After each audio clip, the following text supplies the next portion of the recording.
एक बार फिर स्वागत है आप सभी का गणित पंथी यूट्यूब चैनल में। जैसा कि हम क्विकर सीरीज का एक सेगमेंट लेकर के आ रहे हैं जिसमें आपको एसएससी के आए हुए प्रीवियस ईयर क्वेश्चंस और कुछ लेटेस्ट पैटर्न के क्वेश्चंस जो ट्रेंडिंग में हैं, जो ट्रेंड कर रहे हैं, विभिन्न प्लेटफॉर्म पे करवाया भी जा रहा है, मॉक्स में भी आ रहे हैं और परीक्षाओं में आने की प्रबल संभावना है। उन्हें हम कॉन्सेप्ट, ट्रिक और बेसिक हर तरह से बेहतर तरीके से लगाने की कोशिश कर रहे हैं, सीख रहे हैं। इसी क्रम में कुछ क्वेश्चंस आज मैं लेकर के आया हूँ। आप क्वेश्चन को पढ़िए, पॉज कीजिए, लगाइए, फिर सॉल्यूशन देखिए, फिर आप देखेंगे आपको कुछ ना कुछ बेहतर ज़रूर मिलेगा। तो शुरू करते हैं सेशन को। पहला क्वेश्चन है, कच्चे माल की कीमत 15% बढ़ी है। श्रम लागत भी कच्चे माल की लागत के 25% से बढ़कर कच्चे माल की लागत का 30% हो गई है। कच्चे माल के उपयोग में लगभग कितनी प्रतिशत की कमी होनी चाहिए ताकि लागत को समान रखें? अब देखिए, असल में प्रश्न क्या कह रहा है। ये प्रश्न ऐसा है कि कुछ रॉ मटेरियल लगता होगा। कोई भी बिजनेस हम करते हैं तो रॉ मटेरियल ज़रूर लगता है। रॉ मटेरियल में हम क्वांटिटी के हिसाब से ख़रीदते हैं, ये क्वांटिटी होती है और हर क्वांटिटी की प्राइस होती है, मतलब हर यूनिट की प्राइस होती है। तो टोटल एक्सपेंडिचर जो रॉ मटेरियल का होता है वो क्वांटिटी इनटू प्राइस होता है। ठीक है, ये क्या कह रहा है, कच्चे माल की कीमत 15% बढ़ी है। ये प्राइस जो है ना, ये 15% प्लस हो गई है। 15% इट मीन्स कितना होता है, 20 से 23। ये कच्चे माल की कीमत है। दूसरी बात क्या बोल रहा है, श्रम लागत भी कच्चे माल की लागत के 25% से बढ़कर। अब ये जो कच्चे माल की लागत थी, जो कच्चे माल की लागत थी, सॉरी ये नहीं, ये आ रहा है ना, ये इसका जो है पहले होती थी 15%, सॉरी कच्चे माल की लागत के 25% से बढ़कर पहले 25% होती थी, अभी 30% हो गई है। अब आप ये सोचिए, जो टोटल प्रोडक्शन होता था उसमें खर्चा कैसा कैसा आता था।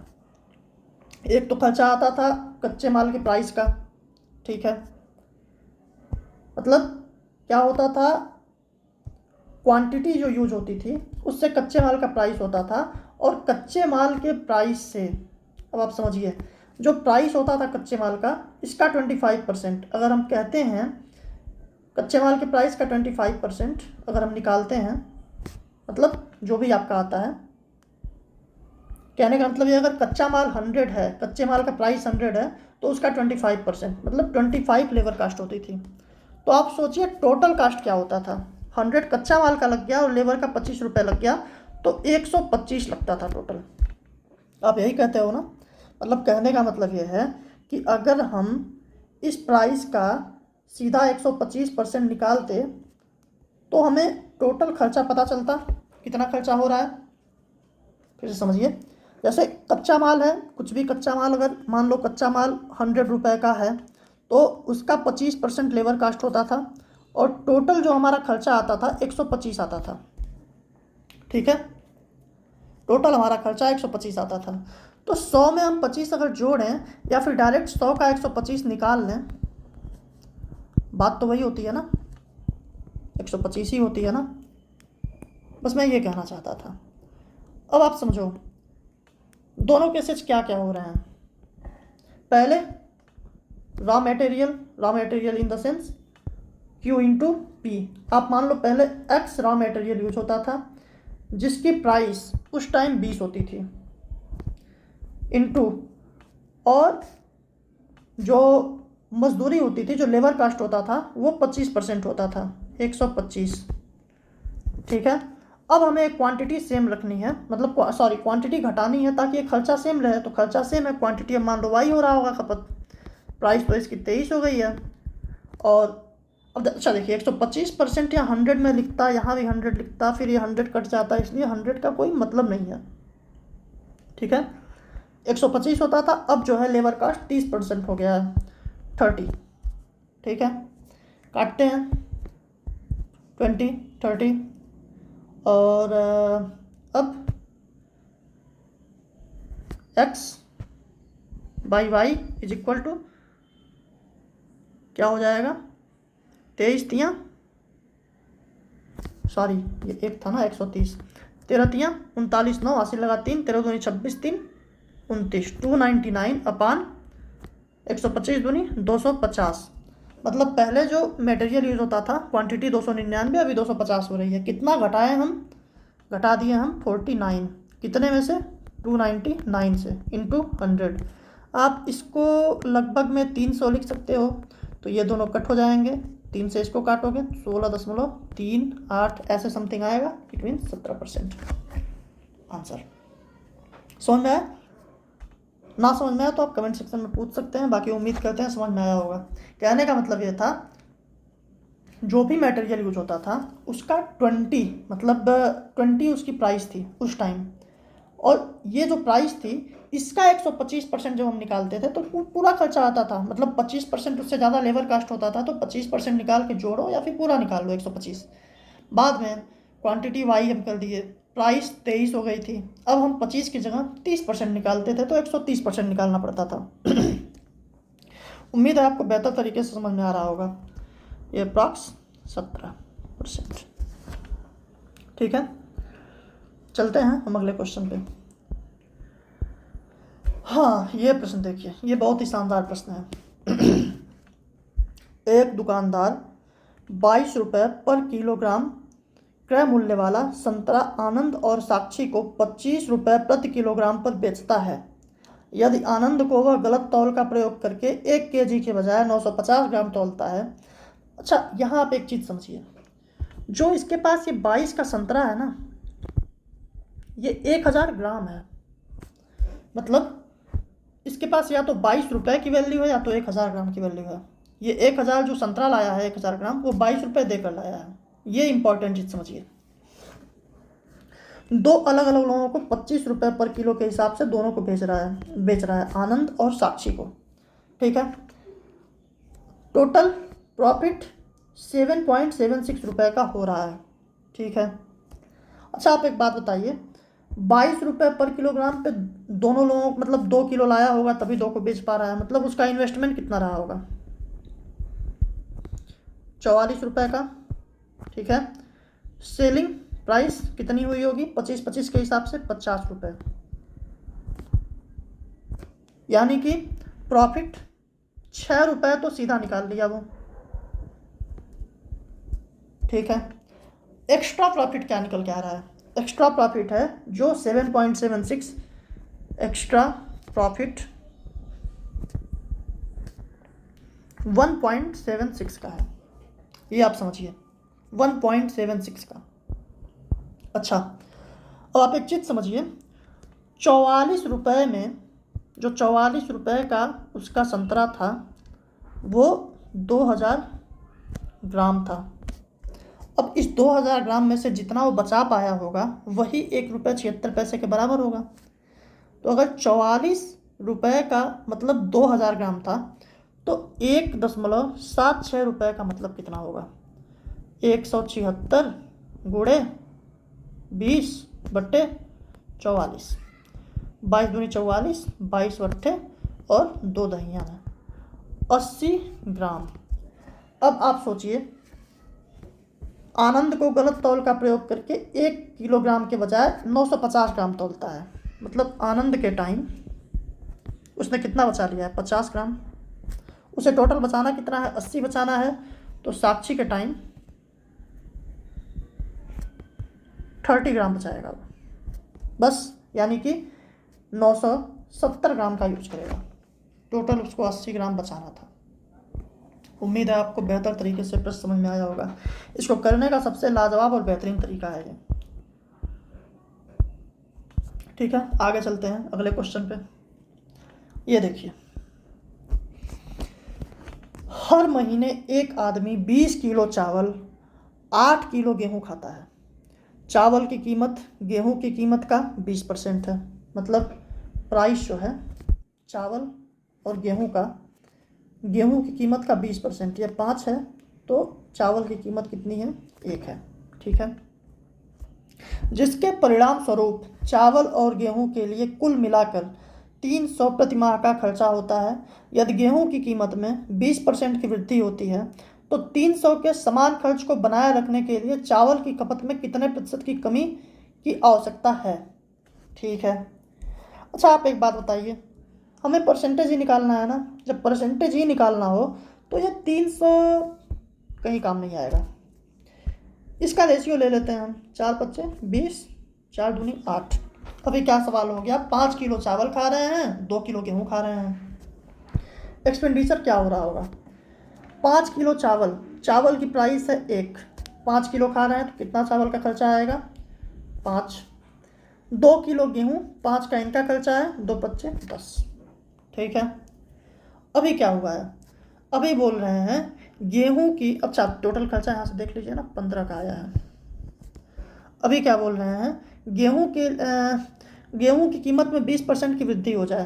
अच्छा गेहूं की न्यू प्राइस क्या हो जाएगी, न्यू प्राइस, चावल की प्राइस देखिए यहाँ पे बोल रहा है चावल की कीमत और गेहूं की खपत स्थिर है, चावल की प्राइस तो वही है 1, गेहूं की क्या हो जाएगी 20% की वृद्धि 6 हो जाएगी। ठीक है। चावल की कीमत और गेहूं की खपत स्थिर है, गेहूं पहले भी वो 2 किलो खाता था, अब भी 2 किलो खा रहा है। ठीक है। तो एक्सपेंडिचर क्या होगा, गेहूं 6 रुपये में 1 किलो है, 2 किलो खा रहा है तो 12 रुपये का खा रहा होगा, हमें टोटल चाहिए 15 रुपये। तो ये बताइए चावल में उसको कितना खर्च करना पड़ रहा होगा, 3 रुपये। प्राइस 1 थी, 3 खर्च हो रहा है, इट मीन्स 3 केजी अब उसका खर्च हो रहा है। पहले 5 किलो खर्च करता था, पहले ये 5 किलो खर्च करता था, यहाँ आपको समझने के लिए मैं लिख देता हूँ, 5 गुणे 1 था और ये 2 गुणे 5 था। ठीक है। और यहाँ पे क्या हो गया है, 2 गुणे 6 हो गया है, और अब यहाँ पे क्या हो गया 1 गुणे 3 हो गया। ठीक है। पहले 5 केजी खर्च होता था, अब 3 केजी, मतलब 2 यूनिट कम है।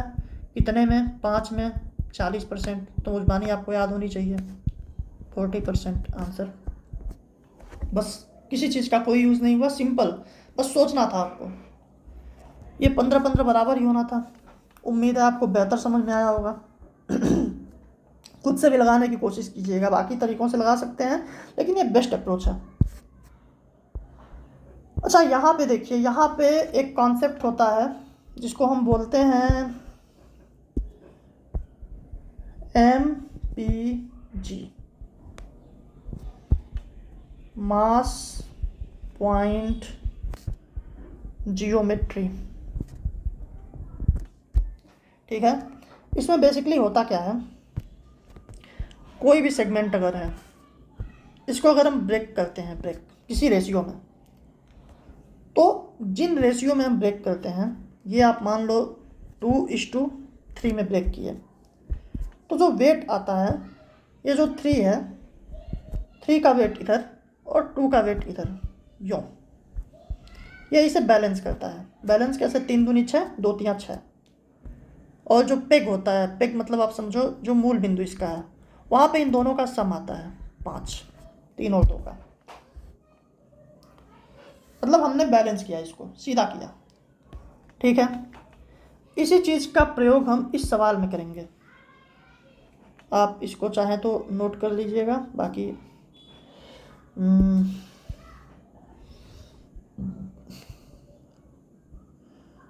ठीक है, ये बाकी हम इसको कॉपी करके इसी पे सॉल्व करने की कोशिश करते हैं। कॉपी, और यहाँ पे पेस्ट। ठीक है। अब देखिए इसमें हम MPG लगाएंगे कैसे। बोला है if AP is equal to 30। ठीक है।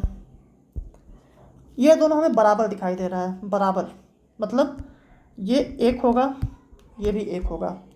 मैंने क्या बोला है, यहाँ पे ये जाएगा 1, यहाँ पे ये आएगा 1, ये बीच में 2। ठीक है। अच्छा ये 2 है तो ये दोनों बराबर हैं, ये 2 यहाँ आता है 2, तो ये दोनों बराबर हैं तो ये भी 2, ये 2 तो ये भी 2। यहाँ तक समझ में आया। अच्छा अब ये 2 और ये 1 है, तो ये तो सिंपली 3 होगा बीच में, जिसकी ज़रूरत तो नहीं है, बस बता रहा हूँ आपको। अब 2 यहाँ आना चाहिए और 1 यहाँ आना चाहिए। अब आप देखो, बोला है AP is equal to 30 centimetre. AP मतलब 2 की वैल्यू 30, तो 1 की वैल्यू 15। आंसर खत्म। ये MPG का कॉन्सेप्ट था। जब ऐसे सवालों में जब आपको कोई एक यूनिट दी गई हो, बहुत सारी चीज़ें बराबर दिख रही हों और इंटरलिंक हो, लाइंस एक एक पॉइंट से कई सेगमेंट निकले हों, तो आप लगा सकते हैं MPG, अगर आपको रेशियो पता चल रहा हो तो। सबसे आसान कॉन्सेप्ट होगा आपको लगाने के लिए। उम्मीद है आपको ये सवाल भी बेहतर तरीके से समझ में आया होगा। ना आए तो आप एक बार फिर से पूछ सकते हैं। मेनली ये होता है, जो साइड्स होते हैं उधर इन लाइन का रेशियो रेसिप्रोक करके आता है, अपोजिट आता है, और बीच में जो पेग होता है जिसको हम धुरी बोलते हैं, धुरी पे दोनों साइड का सम होता है जो उसको बैलेंस करता है। ठीक है। अब ये देखिए, ये हमने पिछले लेक्चर में इस तरह का एक क्वेश्चन किया था जहाँ पे चॉकलेट, कॉफ़ी और कुछ और भी एक यूनिट कुछ था, 3 चीज़ों में हमने किया था। अभी देखिए यहाँ पे भी हम इस चीज़ को कैसे अप्लाई करेंगे। इसको भी आपको बताया जा रहा है बेसिक तरीक़ों से। बेसिक में कोई दिक्कत नहीं है, बेसिक आता है, बेसिक से हम करते हैं। हम यहाँ भी बेसिक से, मैंने पहले ही बोल रखा है, बेसिक ही ट्रिक है, बेसिक ही ट्रिक है। यहाँ से ट्रिक कैसे निकलता है यही जानना इंपॉर्टेंट। अगर ये आप समझने लगे तो क्वेश्चंस आपके लिए आसान होने लगेंगे। तो अब इस प्रश्न में आप देखिए, मैंने बोला आपको एक और बात, लूप होल्स ढूंढिए, हर क्वेश्चन में लूप होल्स ढूंढिए। यहाँ पे लूप होल आप क्या ढूंढ सकते हैं, आप यूनिट्स को ऐसे रखिए ना जो आपकी ज़िंदगी को आसान बनाए, जो आपके क्वेश्चन को आसान बनाए। जैसे the total cost of 3 pens and 4 notebooks is 235। 3 pen और 4 नोटबुक की कुल लागत 235 है। यदि कलम की लागत में 20% की कमी की जाती है। अच्छा, 20% की कमी, 20 मतलब होता है 1/5, तो आप क्यों ना पेन की जो लागत है ना, इसको आप 5 पेन मान लो ताकि 20% कम करना आसान हो।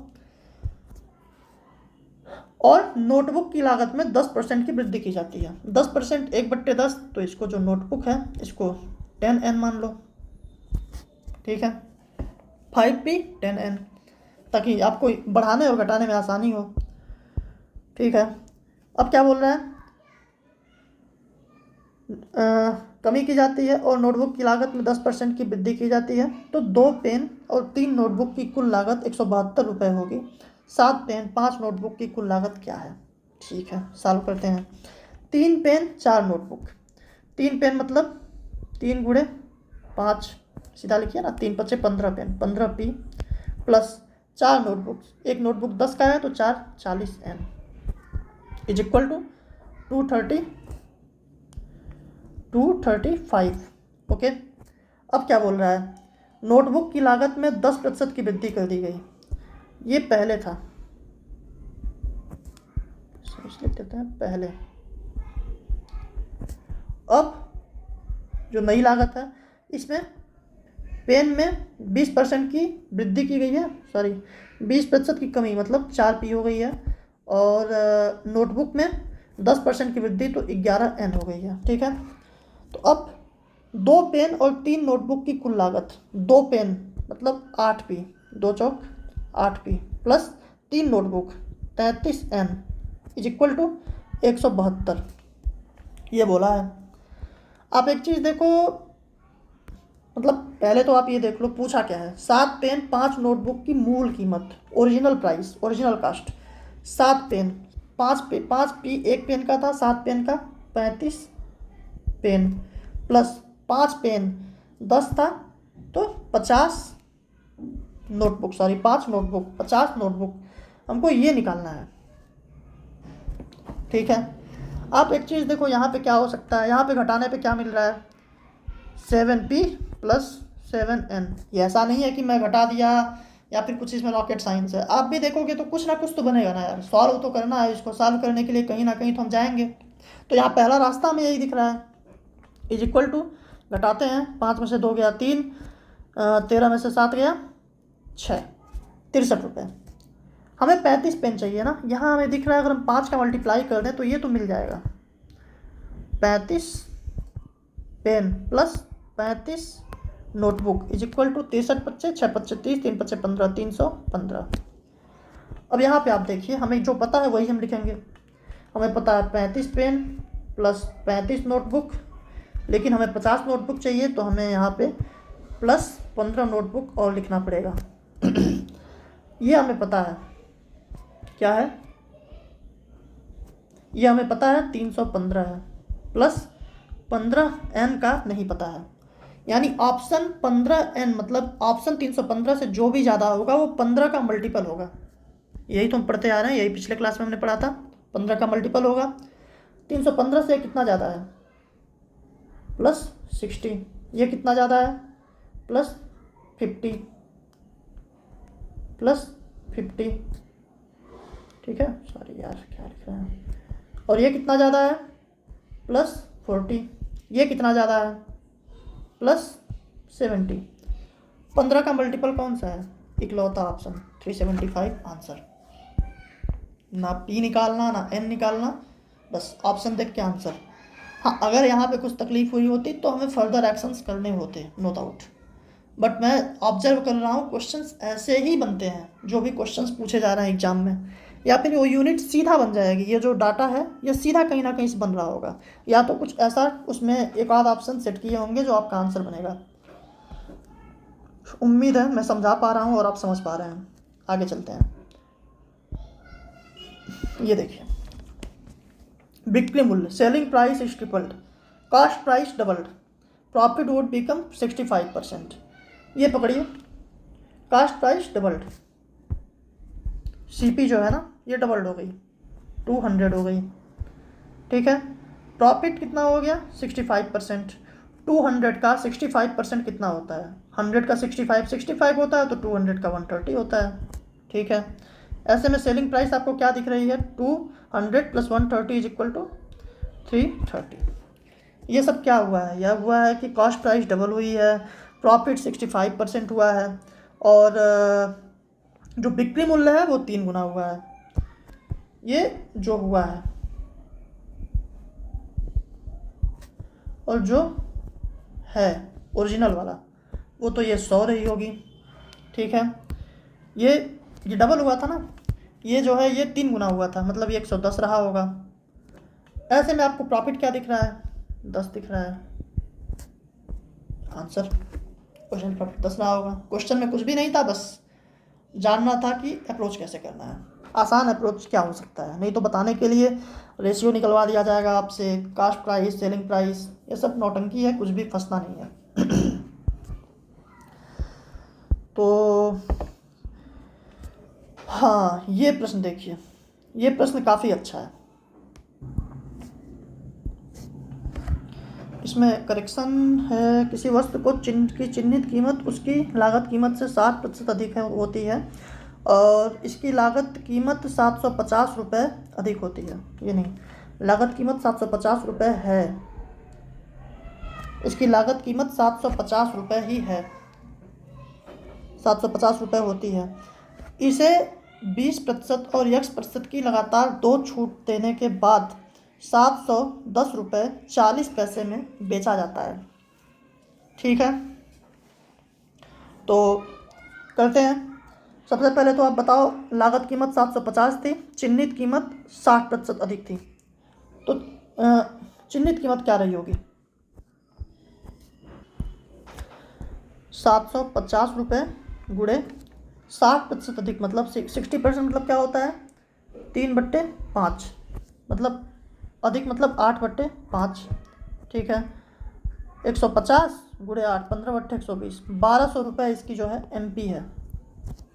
ठीक है, 1200 रुपये MP है। हम पहले 20% की छूट देते हैं,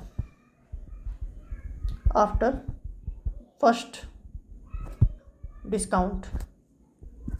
फर्स्ट डिस्काउंट हम देते हैं 20% का, 1200 इंटू 4/5, 5 दूनी 10, 2 5 चौक 20, 24 चौक के 96, 960 रुपीज़ मिलते हैं। लेकिन हम बेच रहे हैं 710 रुपये 40 पैसे में।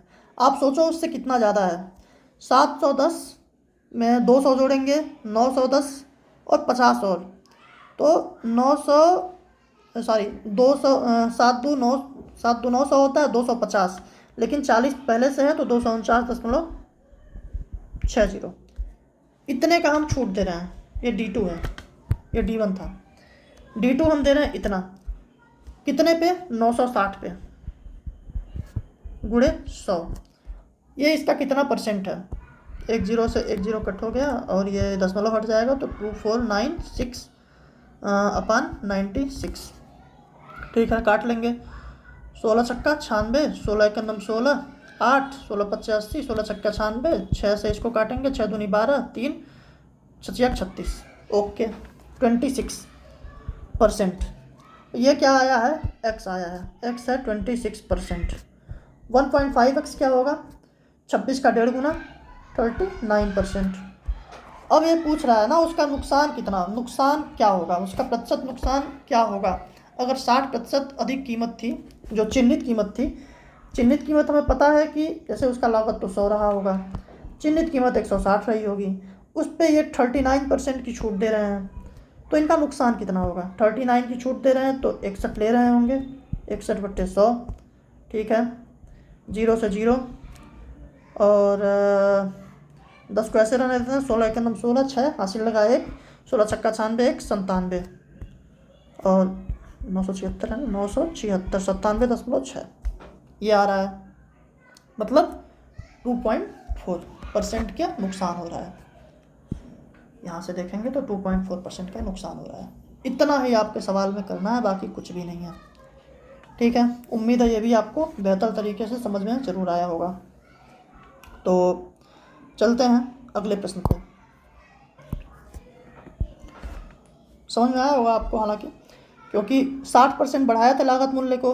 वैसे तो नेचुरल लागत मूल्य में पता था कि 100 ही होता है, और जैसे सेकंड स्टेप में आपको यहाँ से नहीं जाना था। मेन जो बताने का मतलब था, ये 750 पे आप अगर फिर गए होते कि 750 से ये जो 1200 बना था इस पर एकल छूट देता, उस पर आप गए होते ना, तो मज़ा नहीं आता करने में। ये ज़्यादा आसान आपके लिए होता कि आपको पता है भाई 160 पे वो बेच रहा है, मतलब 160 चिन्हित किया है, उस पर एकल छूट दे रहा है 39% का, 100 उसका CP था, तो उससे जितना भी कम आएगा वही नुकसान है। ठीक है, एक दुकानदार प्रत्येक वस्तु पर 16% छूट की अनुमति देता है। छूट देने के बाद भी वह 8% का लाभ कमाता है। यदि वह 1800 के चिन्हित वस्तु पर 16% के बजाय 8% छूट देता है तो उसका लाभ प्रतिशत क्या होगा?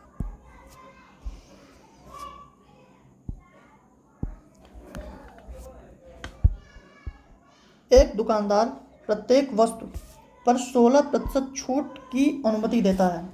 छूट देने के बाद भी वो 8% का लाभ कमाता है। सबसे पहले आपको एक चीज़ जानना चाहिए, जब भी ऐसा बोला जाता है कि छूट भी दिया जा रहा है और लाभ भी हो रहा है, इसका मैं बेसिक बता दूंगा आपको, लेकिन सबसे पहले आप बस जान लीजिए कि एक्चुअली होता क्या है। ऐसे में CP और MP का जो रेशियो होता है वो 100 माइनस डिस्काउंट और 100 प्लस प्रॉफिट।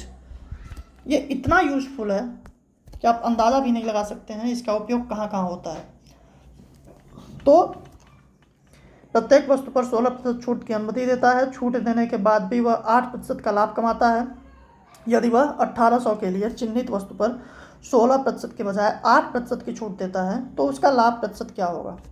आप एक बात बताइए, CP 16% की छूट की अनुमति है तो CP क्या होगी? 84 होगी। छूट देने के बाद भी 8% का लाभ है तो MP क्या होगा? 108 होगा। ठीक है, अब देखिए हमें ये तो पता चल गया। अब क्या बोल रहा है, यदि वह 1800 के लिए चिन्हित वस्तु पर 16% की बजाय 8% की छूट देता है। न्यू 8% की छूट मतलब 92%, तो उसे 16% की बजाय 8% की छूट देता है तो उसका लाभ प्रतिशत क्या होगा? ये हमें नहीं पता है, इसकी हमें ज़रूरत भी नहीं है फ़िलहाल के लिए। बस हमको एक चीज़ देखना है, पहले CP होती थी 84, अब होती है 92। आप एक बात समझिए कि जब भी हम कुछ चिन्हित करते होंगे, जब भी हम कुछ रुपए बढ़ा करके डालते होंगे, तो जैसे मान लो कोई प्रोडक्ट, कोई भी वस्तु अगर P रुपए की होती हो, तो अगर उस पर हम X% ज़्यादा चिन्हित करते हैं तो 100 प्लस X/100 होता है, और अगर इस पर हम कुछ डिस्काउंट देते हैं तो 100 माइनस वाई बट्टे 100 होता है, ये होता है। यानी कि पी से संबंधित, मतलब पी को ही बढ़ाया जाता है, पी को ही घटाया जाता है। तो अगर यही पी हमें पता हो पहले कितनी थी और बाद में कितनी है, मतलब मेरे कहने का क्या मतलब है, पहले पी 84 था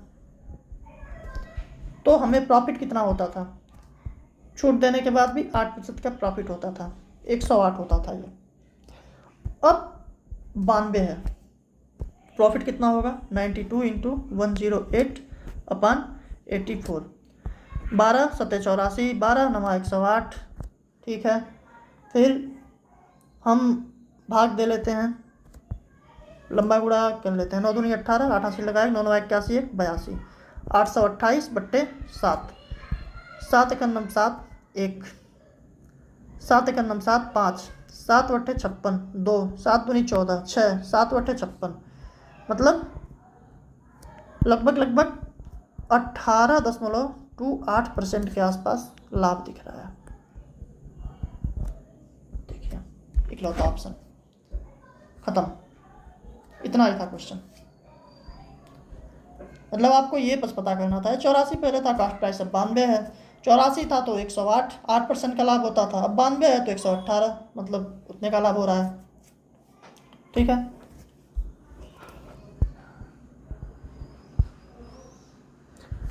ओके आगे आते हैं।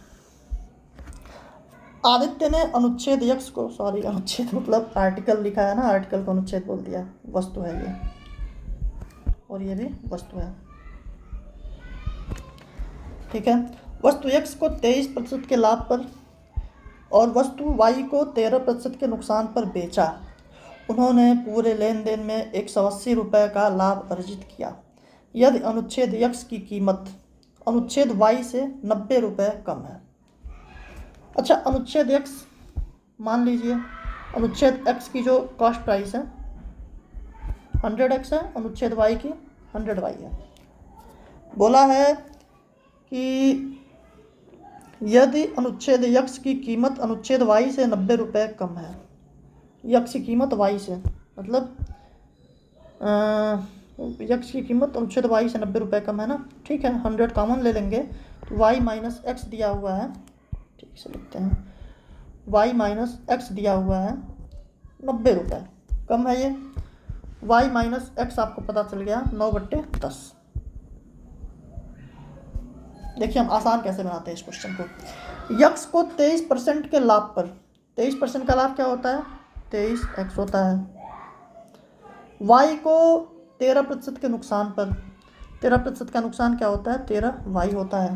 भाई इसका 13%, इसका 23%, इसका 13%, 100 है तो आराम से आप 23 और 13 निकाल सकते हैं, इसलिए 100x 100y मानना इंपॉर्टेंट होता है, ठीक है। यदि अनुच्छेद x y को 13% के नुकसान पर बेचा, उन्होंने पूरे लेन देन में 180 रुपये का लाभ अर्जित किया है, ठीक है। का मतलब 180 रुपये, उन्होंने पूरे लेन देन में 180 रुपये का लाभ अर्जित किया है, 180 रुपये। अच्छा, आपको ये कंफ्यूजन हो सकता है कि मैं कैसे मान सकता हूँ कि इसका अंतर 180 रुपये ही लाभ होगा। दरअसल हुआ क्या था, हमारा जो टोटल इन्वेस्टमेंट रहा था वो कितना था, मतलब अगर हम देखेंगे तो जब हम बेचे हैं इसको 23% के लाभ पे यक्स को, मतलब 123x पे, और y को 13% के नुकसान पर हम बेचे हैं, 13% के नुकसान पर y को, मतलब 87y में।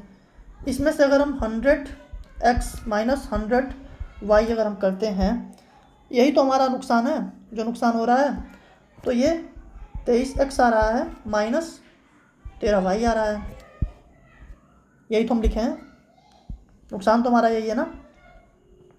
तो ये आपको सोचने की ज़रूरत नहीं है, डायरेक्ट आपको लिखना चाहिए। अच्छा, अब आप एक चीज़ देखिए, हमें निकालना है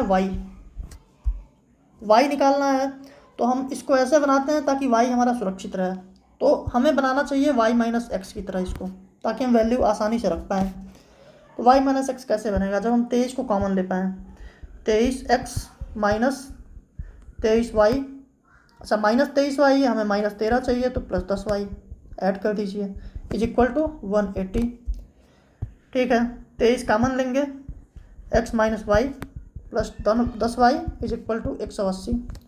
ठीक है, y माइनस एक्स 9/10 है तो x माइनस वाई माइनस 9/10, 23 गुणे minus 9/10 plus 10y is equal to 180।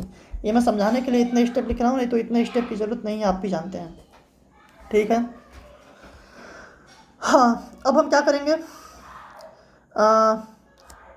यहीं से देख लेते हैं। 23 नवा 20 नवा 180, 3 नवा 27, 207 होता है ना। 23 नवा 20 नवा 180, 3 नवा 27, 207। ठीक है, 207 माइनस में है प्लस 100y 10 इधर आके 1800, तो 100y यही तो सेलिंग कास्ट प्राइस थी उसकी, 207 उधर जा करके 2007 हो गया, सीधा आपका आंसर। ये बेस्ट अप्रोच होती है इस क्वेश्चन को करने के लिए। मैं देखिए यहाँ पे मैंने बना लिया, आपको x और y की अलग अलग वैल्यू रखने की बिल्कुल ज़रूरत नहीं है, बस आप पुट कर दीजिए x माइनस वाई जो वहाँ पे आपके पास है वही बना दीजिए। अगर हमको x चाहिए होता है यहाँ पे, सपोज अगर हमें x की प्राइस निकालनी होती तो हम यहाँ पे क्या किए होते, हम यहाँ पे सिंपल करते कि हमारा x ना ख़त्म हो y ख़त्म हो जाए। तो x ना ख़त्म हो उसके लिए हम क्या किए होते, जो कॉमन है वो y को निकालने की कोशिश करते हैं, मतलब इसको हम अलग कर लेते हैं, 10x कर लेते हैं प्लस 13x माइनस 13y बराबर 180 करते हैं हम। तो 10x प्लस 13 कामन करते, x माइनस वाई होता इज इक्वल टू 180 है। ठीक है, फिर से माइनस 9/10 रखते, तो 10x प्लस 13 नवा 117 माइनस 117/10। ठीक है, इज इक्वल टू 180। अब 100x बराबर 1800 हो जाता और ये 117 ही है, तो 1800 में से 117 निकल जाता तो 1683 आ जाता। समझिए आप, मतलब अलग अलग निकालने की बिल्कुल ज़रूरत नहीं है, आप ऐसे सॉल्व कीजिए। फिर से देखिएगा, लगाने की कोशिश करिएगा, ऐसे आपको इजी लगेगा। आगे बढ़ते हैं, ये क्वेश्चन देखिए। किसी वस्तु को 246 रुपये 80 पैसे में बेचने पर लाभ रुपये 216 में बेचने पर हुए नुकसान की राशि से 20% अधिक होता है। आप समझो बात को, 246 रुपये लाभ होगा ना इस पर, 216 रुपये 246 रुपये 80 पैसे, बीच में कुछ रहा होगा CP। ठीक है, क्या बोल रहा है, अच्छा यहाँ पे देखिए लॉस हुआ है, यहाँ पे देखिए प्रॉफिट हुआ है। बोल रहा है 216 में बेचने पर हुए नुकसान की राशि से 20% अधिक है। इतने में जो लाभ हुआ है बेचने पर वो 216 में बेचने की नुकसान से 20% अधिक है। नुकसान से 20% अधिक 5 रहा होगा तो ये 6 है, इससे 20% अधिक प्रॉफिट है। ठीक है, यदि वस्तु 220 रुपये 75 पैसे में बेची जाती है तो लाभ हानि प्रतिशत निकालना है आपको, लाभ हानि जो भी हुआ है। ठीक है, इन दोनों के बीच का अंतर आप बताओ कितना है।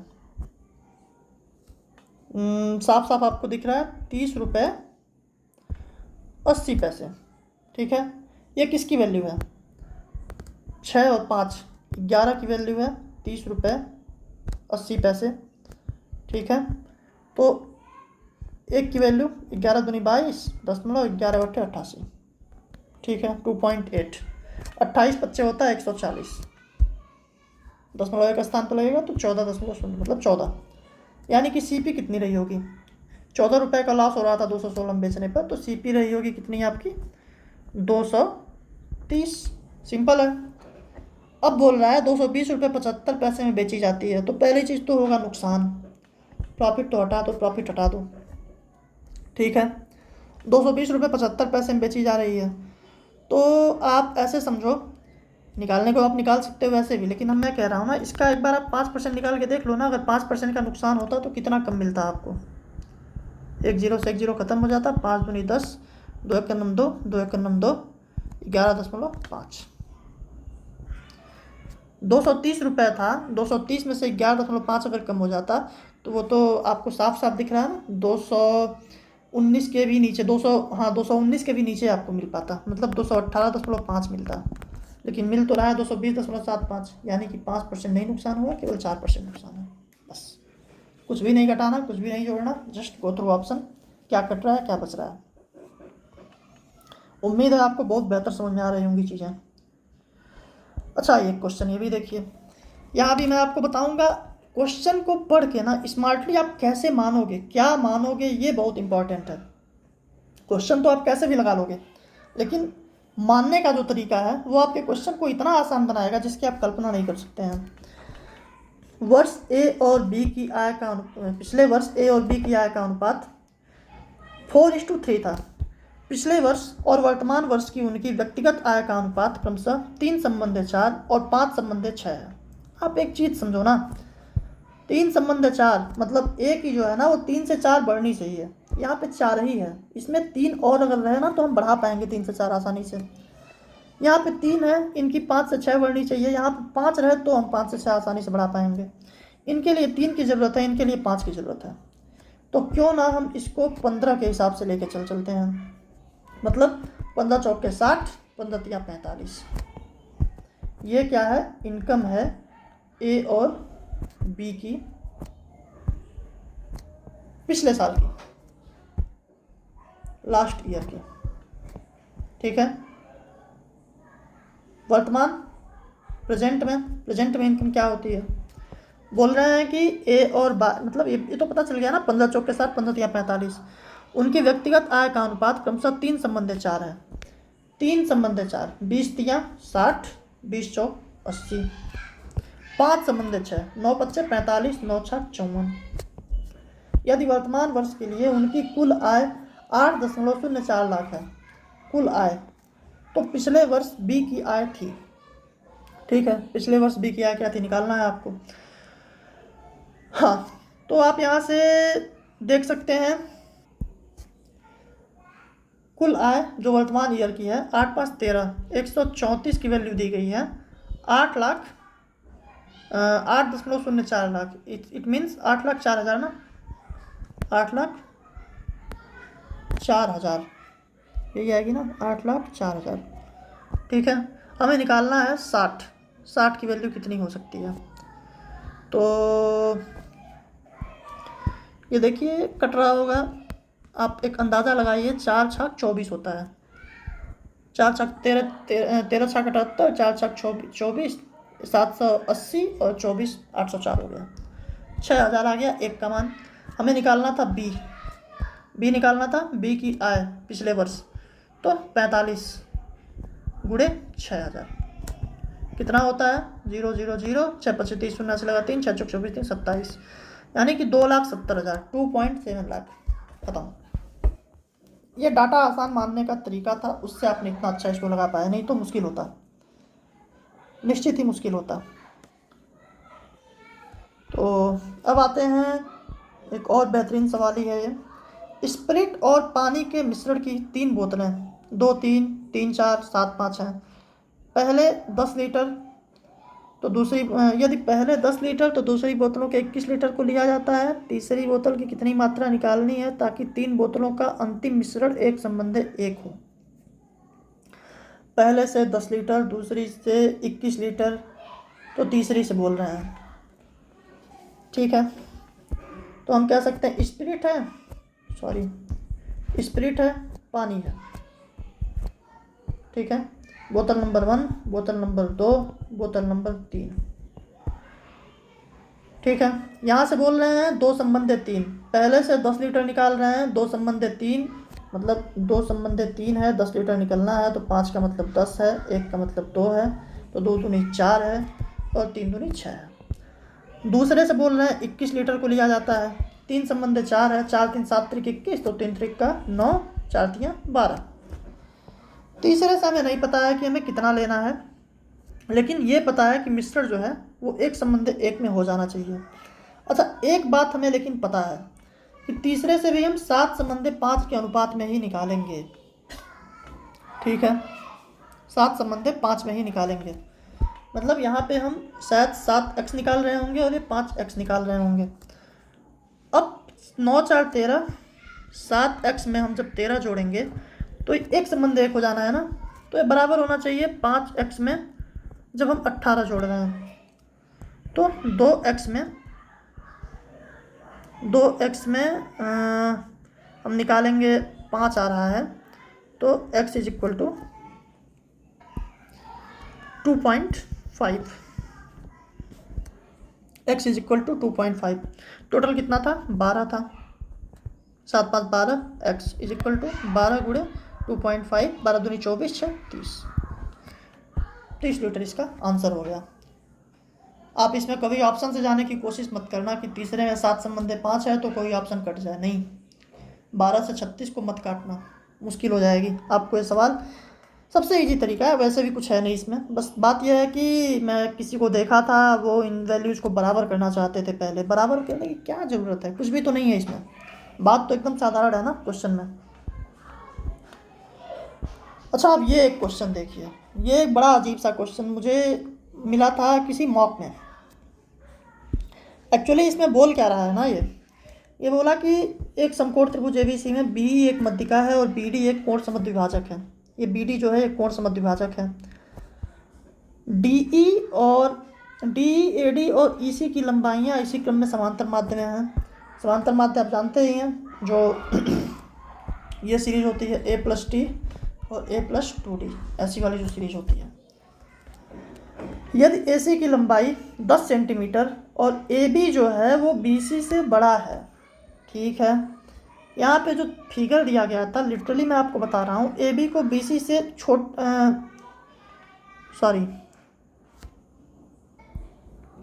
ये प्रश्न जहाँ पे आया था वहाँ पे ये डी और ई उल्टा दे दिए थे। ये जो समद्विभाजक है इसको इन्होंने बी की जगह बनाया था और इसको बी डी की जगह बनाया था। ये गलती भी हो सकती है उनकी, लेकिन ऐसा जानबूझ के भी किया जा सकता है। अगर आपको ऐसे ही बोल दे कि इसमें से एक मध्यिका है और एक जो है कोण समद्विभाजक है, स्पेसिफाई ना करे, ऐसा भी हो सकता है। तो आपको एक चीज़ इसमें जानना ज़रूरी है कि अगर आपको ये ए बी और बी सी पता है कौन बड़ा है कौन छोटा है, तो आप एक बात समझो, अगर एक सर्कल है, इसमें एक केंद्र है,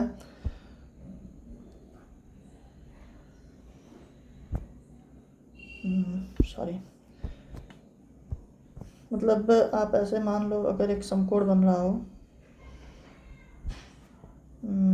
जिसमें ये बड़ा हो और ये छोटा हो, तो समकोण हमेशा अर्धवृत्त में बनता है और जो सेंटर आता है वो हाइपोटेनस कर्ण पे आता है। तो आप एक बात समझो, एक सपोज आप करो, अगर ये 30 डिग्री हो और ये 60 हो, क्योंकि बड़े भुजा के सामने छोटा, मतलब बड़े भुजा के सामने कोण बड़ा होता है, छोटे के सामने का कोण छोटा होता है। तो अगर सेंटर से हम ये खींचें तो ये क्या हो गई? मीडियन हो गई। मीडियन रेडियस है, ये भी 30 हो गया, ठीक है। ये 30 होता है तो ये 60 होता है। अच्छा, ये 60 होगा तो जब हम कोण समद्विभाजक खींचेंगे तो 45 डिग्री पे खींचेंगे ना। इट मीन्स ये हमेशा मीडियन से छोटी वाली साइड की तरफ आएगा।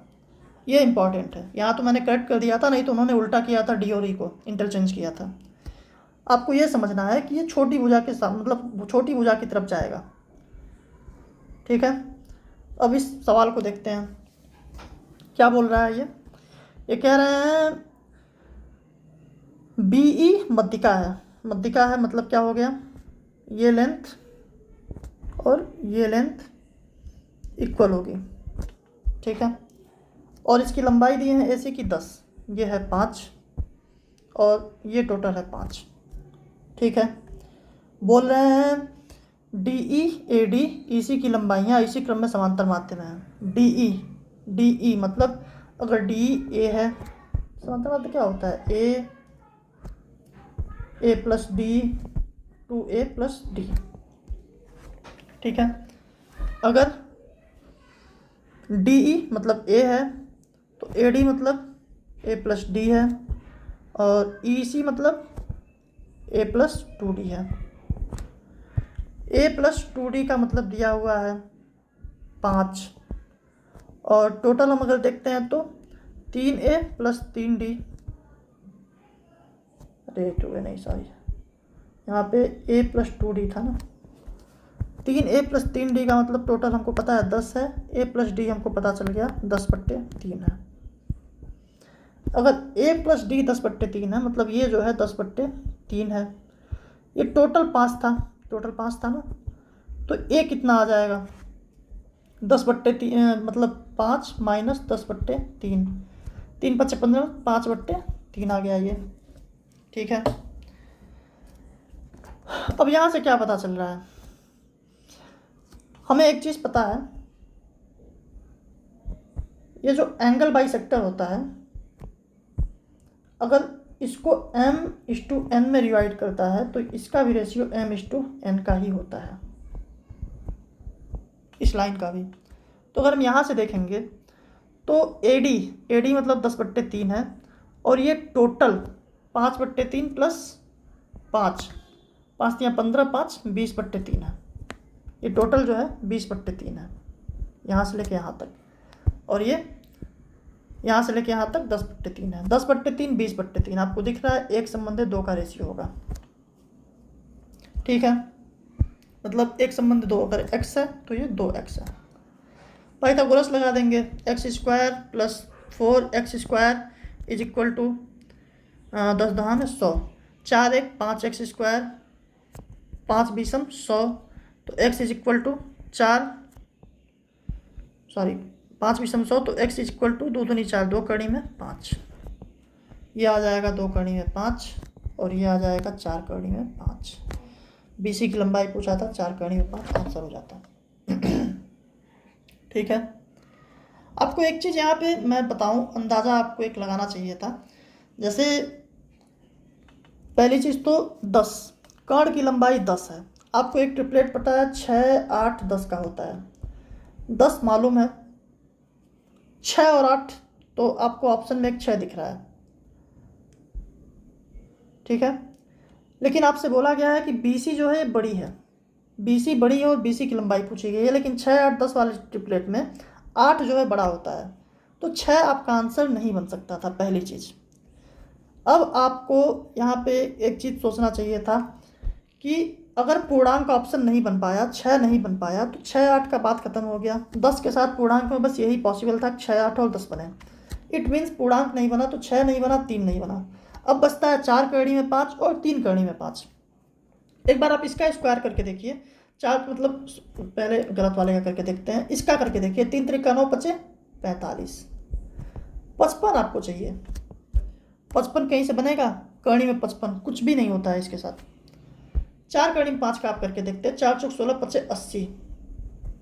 ठीक है, बचता है 20, 2 कड़ी में 5। मतलब मेरे कहने का मतलब यह है कि आप ऐसे भी जा सकते थे इस क्वेश्चन में, अगर आपको ज़्यादा कुछ नहीं करना था तो बस इतना देखना था। 10 अगर कर्ण है तो 6 और 8 दो ही चीज़ तो होता है पूर्णांक में, लेकिन आपको पता है कि BC जो है बड़ी है, BC ही बतानी है, तो BC 6 और 8 में बड़ा 8 होता है, तो 8 है नहीं तो 6 बनेगा नहीं, यहाँ बात खत्म हो जाती। 6 खत्म होता तो 3 खत्म हो जाता, 6 और 3 खत्म होता तो बचता 3 कड़ी में 5। अब 3 कड़ी में 5 के साथ ये जो समांतर श्रेणी, मतलब आप लगा के भी देख सकते हो, लेकिन मतलब बाई चांस अगर आप फंस रहे हो, नहीं आपको समझ आ रहा है, तो आप ये करिए, नहीं तो मैं नहीं कहूँगा कि आप ऐसा कुछ करिए, बाकी ठीक है। ये एक क्वेश्चन देखिए, इसमें क्या है, इसमें आपका कैलकुलेशन टेस्ट है।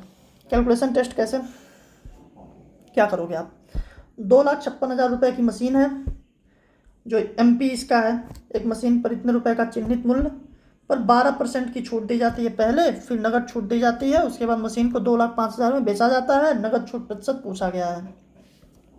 इन 3 जीरो से कोई मतलब तो आपको है नहीं, आपको ये पता है कि 256 की ये मशीन थी, पहले 12% का डिस्काउंट दिया गया, उसके बाद से फिर यहाँ कुछ आया होगा, फिर यहाँ से एक और डिस्काउंट दिया गया, तो यहाँ पे आपको पता चलता है कि 205 रुपये बच रहा है। ठीक है, तो आप एक चीज़ देख लीजिए, 256 पे 12% की छूट देने पे क्या बचता है, 256 गुणे 88% बचता है, 88/100। ठीक है, तो आप कर लीजिए, कैसे करेंगे आप इसको, कर सकते हैं, करने का तो बहुत सारा तरीका है, लेकिन चलिए नॉर्मल करते हैं। 4 से 25 बार में, 4 से 22 बार में, 22 छक्का 132, 2 हासिल लगा 13, ठीक है। 22 छक्का 132, 2 हासिल लगा 13, 22 25 110, 13 123 को 3 हासिल लगा 12, 22 दूनी 44 और 12 56 बट्टे 25, 25 दूनी 50, 6, 25 दूनी 50 और 13, 25 25 125, फिर 7, 25 दूनी 50, ठीक है। ऐसे समथिंग आ रहा है। हमको चाहिए, मतलब यहाँ का वैल्यू हमको पता चल गया 225.2 समथिंग आ रहा है। हमें जाना है 205 तक। ऑप्शन में एक 10% है, इसका हम अगर 10% निकालें, 10%, 22 रुपये कुछ ऐसे समथिंग आएगा। 225 में से अगर हम 22 रुपये कम कर दें तो ये 205 से नीचे चला जाएगा, 203 रुपये तक चला जाएगा। इसका मतलब हमने 10% की छूट नहीं दी है, इससे कम की ही छूट दी है। तो ये ऑप्शन खत्म हो गया, ठीक है। अब बचता है 2 ऑप्शन, 8% और 9%। तो हम 8% पे अगर देख लें, 225 गुणे 8/100 अगर हम कर लें तो ये होता है, 2 0 हटा दो, 8 5 40, 0 80 लगा 4, 8 दूनी 16, 4 20, 0 80 लगा 2, 8 दूनी 16, 2 18 रुपये की छूट। आप बताओ 225 में से अगर हम 18 रुपये की छूट दे रहे हैं तो 207 रुपये आ रहा है, लेकिन हमें 205 चाहिए। इट मीन्स हम 8% की छूट भी नहीं दे रहे हैं, हम इससे ज़्यादा की छूट दे रहे हैं, तब जाके 205 आया है। तो इकलौता ऑप्शन बचता है 9%। आंसर हो जाएगा आपका 9%। तो फिर से देखिए मैंने क्या बताने की कोशिश की, इस सवाल को एक बार फिर से देखते हैं। मैं कह रहा हूँ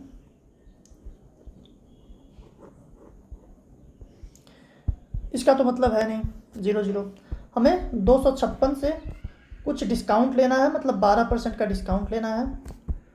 यहाँ पे हम एक वैल्यू पाएंगे, यहाँ से एक और डिस्काउंट लेंगे और हमें जा कर के मिल जाएगा 205। यही बात है, ठीक है। तो हम क्या कह रहे हैं, पहले तो 256 में 12% दे करके देख लेते हैं। 256 इंटू 88/100। यहाँ पे कैलकुलेशन की बात है, आप कैसे आसानी से चीज़ें कर पा रहे हैं, वहीं पे सब कुछ मैटर करेगा। 4 से काटते हैं इसको अगर तो आता है 25, 4 से 22। पिछली बार हमने जैसे किया था इस बार अलग करते हैं। 25 से कलम 25, 0 1, 25 से कलम 25, 0 1, अब हो जाएगा 160। तो 25 छक्का 150, बचता है 10, तो 25 चौक के 100। अब 22 से गुणा कर लें, 22 चौक 88, 8 हासिल लगा 8, 22 छक्का 132, 8 40 को 0 हासिल लगा 14, 22 0 0, 14 को 4 हासिल लगा 1, 22 से 22 1 23। कुछ गलती हो गई, सॉरी। अरे मैं क्या बोल रहा हूँ, 256 गुणे 88/100। तो 4 से 25, 4 से 22, 25 से इसको काटते हैं, 25 से कलम 25, 0 आएगा, 6 के आगे 0 जाएगा, तो 25 दूनी 50, 25 चौक के 100, ये सही है। 22 चौक 88, 8 हासिल लगा 8, 22 दूनी 44, 8, 44 और 8 होता है 52, 2, 22 दूनी 44, 8, 52 को 2 हासिल लगा 5, 22 0 0, 5 और 22 से कलम 22, 225 रुपये 28 पैसे। मैं ये बोल रहा था आपको, अगर हम 10% डिस्काउंट इस पर दे दें, -10% अगर हम करें इसका, तो हम कितना डिस्काउंट देंगे, 22.5 लगभग। 225 में से जब 22.5 हम माइनस करेंगे तो हमें कुछ मिलेगा 202 समथिंग मिलेगा, लेकिन हमें 205 तो चाहिए, 205 चाहिए, इससे कम में हम नहीं दे सकते हैं। इट मीन्स 10% का डिस्काउंट तो हम नहीं दे रहे हैं। जब 10 ही का नहीं दे रहे हैं तो 12 का डेफिनेटली नहीं देंगे।